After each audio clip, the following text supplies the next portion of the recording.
La semaine dernière, je vous parlais de 6 projets de spin-off chez HBO Développement, et faut en rajouter cette semaine un 7e, puisque une nouvelle information vient de nous parvenir, et énormément de hype autour de ce projet.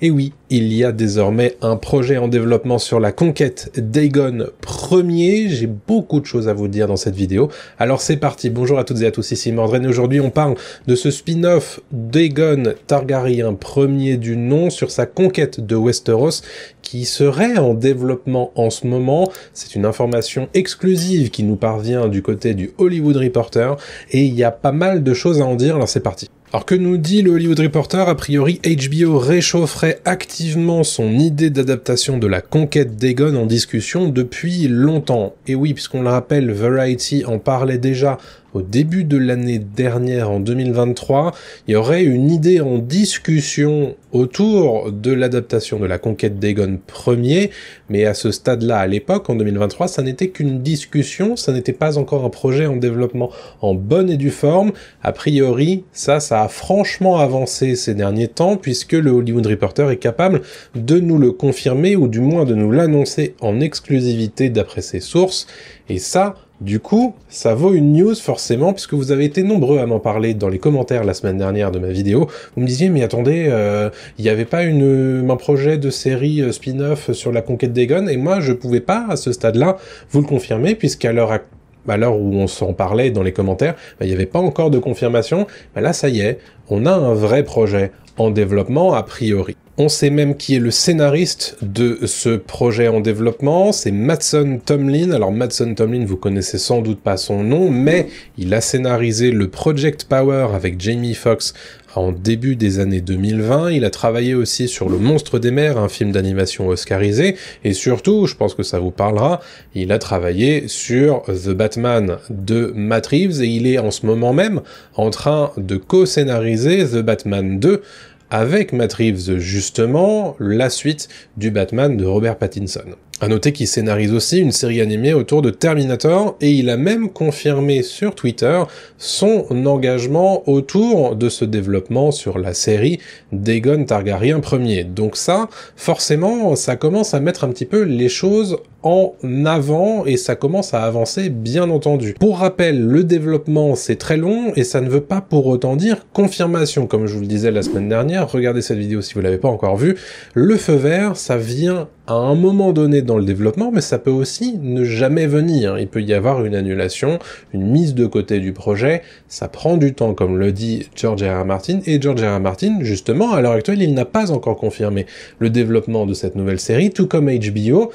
Si il y a effectivement des choses à confirmer, George R.R. Martin va certainement le faire et ne va pas tarder comme il le fait habituellement sur son blog. C'est le moment pour moi de vous rappeler que si vous appréciez ce genre de vidéo et que vous espérez en voir un petit peu plus, moi aussi, c'est gratuit, vous pouvez laisser un commentaire, un like et un abonnement si ce n'est pas encore fait, ça aide évidemment dans tous les algorithmes des réseaux sociaux, etc. Évidemment, ça m'aide beaucoup. Rejoignez-moi sur les différents réseaux sociaux, tout ça c'est gratuit, bien entendu, les liens sont dans la description. Vous pouvez aussi trouver mon Discord où on parle notamment régulièrement de pop culture et de monde de Westeros, de tout ça, etc. Et si vous voulez m'aider un petit peu plus à pérenniser mon activité sur Internet, vous pouvez le faire sur mes pages KissKissBankBank et Ko-fi. Vous pouvez rejoindre mes dragons, que je remercie évidemment infiniment pour leur soutien.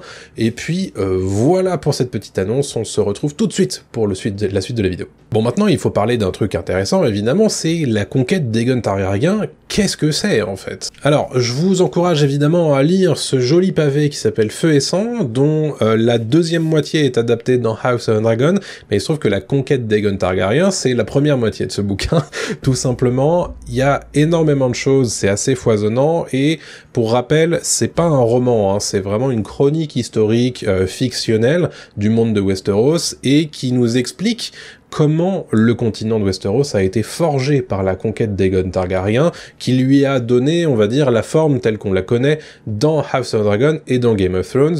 Les 7 couronnes unifiées autour d'une seule couronne, d'un seul roi, une monarchie évidemment, qui démarre par la conquête d'Aegon Targaryen. Donc énormément de choses, puisque avant la conquête d'Aegon, il y a 7 rois.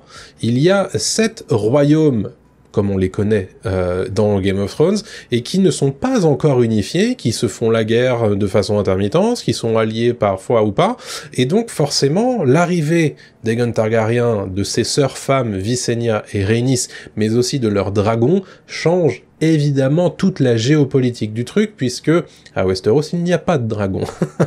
Donc après le fléau de Valyria, dont on entendra certainement parler dans cette série si elle se fait, eh ben, il y a une transhumance, en fait, des survivants de ce fléau, et notamment des Targaryens, qui, à l'époque, à Valyria, ne sont pas des très très grands seigneurs à Valyria, mais vont le devenir à Westeros, puisque ce sont les seuls à avoir l'arme nucléaire, grosso modo, que sont les dragons. Ces dragons-là, il y a Balerion, le dragon d'Aegon, mais il y a aussi Meraxes et surtout Vhagar. Vhagar que vous connaissez, puisque c'est la seule dragonne encore en vie à l'époque de House of the Dragon, et qui avait vécu l'époque de la conquête d'Aegon Targaryen. Cette conquête d'Aegon Targaryen, elle se fait grosso modo surtout dans le sang, même si parfois il y a des soumissions, parfois il y a aussi des alliances qui sont créées, et il faut le préciser, 6 des royaumes vont se soumettre par l'alliance ou par la violence aux Targaryens, mais un seul va rester plus ou moins indépendant, c'est Dorne. Dorne dont on parlera tout à l'heure dans la partie les attentes qu'on peut avoir sur cette série. Côté temporalité, il faut qu'on en parle aussi. Il faut savoir que la conquête d'Aegon Targaryen se situe grosso modo 129 ans avant House of Dragon, le final de la saison 1. Donc on va dire le point de non-retour de la saison 1, c'est 129 ans après la conquête d'Aegon Targaryen. Par rapport à Game of Thrones, on se situe grosso modo 300 ans avant la saison 1 de Game of Thrones. Donc vraiment, ça vous donne une idée de la temporalité de tout ça. Un dernier sujet dont il faut qu'on parle, c'est qu'est-ce qu'il faut attendre de cette série. Alors déjà, la première chose, c'est évidemment qu'il faut pas l'attendre tout de suite, pour plein de raisons, puisque, déjà, c'est pas du tout sûr que ça se fasse, deux, le développement, ça prend du temps, comme je le disais. Il y a aussi des choses qui sont notées dans l'article du Hollywood Reporter. Une source mentionne que cette approche de cette série va être back to basics, donc retour aux bases, retour aux fondamentaux de Game of Thrones. Qu'est-ce que ça veut dire? Puisqu'en réalité, quand tu regardes Game of Thrones et que tu regardes House of Dragon, il y a quand même une idée de fondamentaux dans les deux, il y a des luttes de pouvoir dans les deux, il y a des trahisons dans les deux, il y a des dragons dans les deux, enfin bref. Donc on s'imagine que ça va être un petit peu dans cette continuité-là de Game of Thrones à House of Dragon et à la conquête d'Aegon. Intéressant. En tout cas, pour avoir lu évidemment toute cette partie-là, je vous confirme bien sûr qu'il y aura des luttes de pouvoir, que ça va être très similaire à Game of Thrones et à House of Dragon, qu'il y aura des trahisons bien entendu, qu'il y aura des grandes batailles, qu'il y aura des dragons, que l'échelle grosso modo du conflit, elle est continentale à tout Westeros, c'est pas vraiment en un point du tout, que toutes les maisons et toutes les régions vont être représentées dans cette série, donc ce qui est évidemment très intéressant. On va retrouver les Stark, on va retrouver les Tully, on va retrouver les Arryn, on va retrouver les Lannister, bien entendu.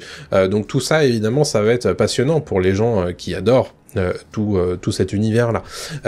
On va aussi attendre beaucoup d'effets spéciaux. Il y aura des effets spéciaux à fond, puisqu'on a besoin de créer des dragons adultes, dont on va avoir besoin pour de nombreuses batailles, comme je vous le disais.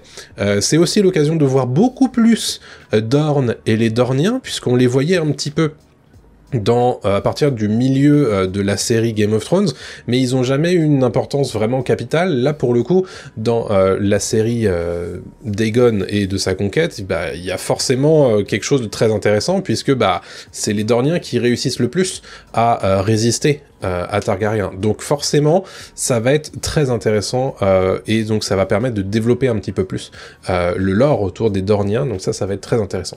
Ça va aussi, bien entendu, être l'occasion de voir en chair et en os, Aegon Ier, ses sœurs, Visenya et Rhaenys, mais aussi leurs dragons. Balerion, on en a beaucoup parlé dans Game of Thrones et dans House of Dragon, mais on l'a jamais vu vivant. Et donc forcément, ça va être très intéressant. Et moi, je suis aussi très curieux de voir la tête de Vhagar 129 ans avant House of Dragon, puisque dans House of Dragon, Vhagar, c'est vraiment une vieille dragonne, qui a vraiment été mise à mal par les différentes batailles. Donc j'ai vraiment très hâte de voir à quoi elle ressemble dans cette version-là de la conquête d'Aegon. D'ailleurs, si vous voulez que je vous fasse une vidéo plus poussée sur ce qu'a été la conquête d'Aegon Targaryen, n'hésitez pas à balancer vos commentaires, mais aussi vos likes, c'est hyper important bien entendu, pour aider la chaîne et aider cette vidéo à être vue par un maximum de gens. Je vais terminer évidemment par mon avis personnel sur cette news. Alors, évidemment, je suis très hypé, vous vous en doutez, par rapport à ce que j'ai dit là en ce moment dans la vidéo, par aussi le fait que je vous ai fait cette vidéo très rapidement après l'annonce de cette news, bien entendu. Il y a aussi deux bémols. Il y a un premier bémol, c'est il faut pas s'emballer, parce que un développement ne veut pas dire que ça a été validé, que ça a été, qu'il y a eu un feu vert, et que on va véritablement le voir sur nos écrans. Ça, c'est la première chose. Deuxièmement, ça veut pas pour autant dire non plus que ça va arriver très vite sur nos écrans, encore une fois, puisque le développement, c'est long, George R. R. Martin le disait dans ma vidéo la semaine dernière. Donc ça, évidemment, c'est les deux premiers points. Les deux premiers bémols, ça veut pas dire que ça va se faire tout de suite. Donc, méfiez-vous des gens qui vous disent « Oui, il va y avoir une série sur la conquête d'Aegon ». C'est pas vrai à l'heure actuelle, puisque HBO n'a ni confirmé, ni annoncé. Donc, attention. Ensuite, ce serait bien d'attendre que House of Dragon ait terminé sa diffusion avant d'enchaîner avec la conquête d'Aegon, parce que, en fait, ça va être deux séries très similaires quand même, si on les diffuse en même temps, donc peut-être que ça fera un petit peu trop, et peut-être que il ferait mieux d'attendre, à mon sens, de créer un petit peu de l'attente. On en parle beaucoup dans les commentaires de ma vidéo de la semaine dernière avec différents commentateurs. L'idée de faire plein de spin-off du monde de Westeros, c'est une bonne idée, bien entendu. Je pense qu'il faut le faire, et je pense que les gens ont envie d'en voir certains. Mais il faut faire attention à pas faire l'écueil de l'erreur qu'a fait Star Wars et Marvel sur Disney+, c'est-à-dire de nous en abreuver 4 par an. Donc moi, vraiment, je pense que si la conquête d'Aegon doit avoir lieu sur nos écrans sur HBO et ailleurs en France, il faut attendre et laisser un petit peu l'attente se créer autour de cette série, plutôt que de mettre House of Dragon une année, la conquête d'Aegon une autre année, House of Dragon sur une autre année, et ainsi de suite. Parce que ça va sans doute faire trop, et peut-être trop similaire aussi, puisque l'air de rien, les deux conflits sont quand même, partagent quand même beaucoup de similarités. Ça c'est mon avis personnel, bien entendu. Je reste extrêmement hypé, bien entendu, puisque la conquête d'Aegon, à mon avis, il y a vraiment beaucoup de choses à faire autour de ça. Quel est votre avis à vous? Partagez-le avec moi dans les commentaires. Je suis évidemment très curieux d'apprendre un petit peu ce que vous en pensez, vous. Si vous voulez aller un petit peu plus loin et en parler un petit peu, on va dire, plus librement, vous pouvez cliquer sur le lien Discord dans la description, où vous pourrez rejoindre un certain nombre de gens qui sont très fans de pop culture, mais aussi du monde de Westeros, puisque c'est là que j'y crée ma communauté rapprochée, bien entendu. On va se laisser là pour cette vidéo. N'oubliez pas le like, le commentaire, l'abonnement si vous n'êtes pas encore abonné, puisque tout ça c'est gratuit et ça fait super plaisir, bien entendu. Ça aide la vidéo dans tout ça. Si vous voulez aller un petit peu plus loin et me donner quelques deniers, vous pouvez le faire sur ma page Ko-fi ou ma page KissKissBankBank en rejoignant les abonnés que j'appelle mes dragons.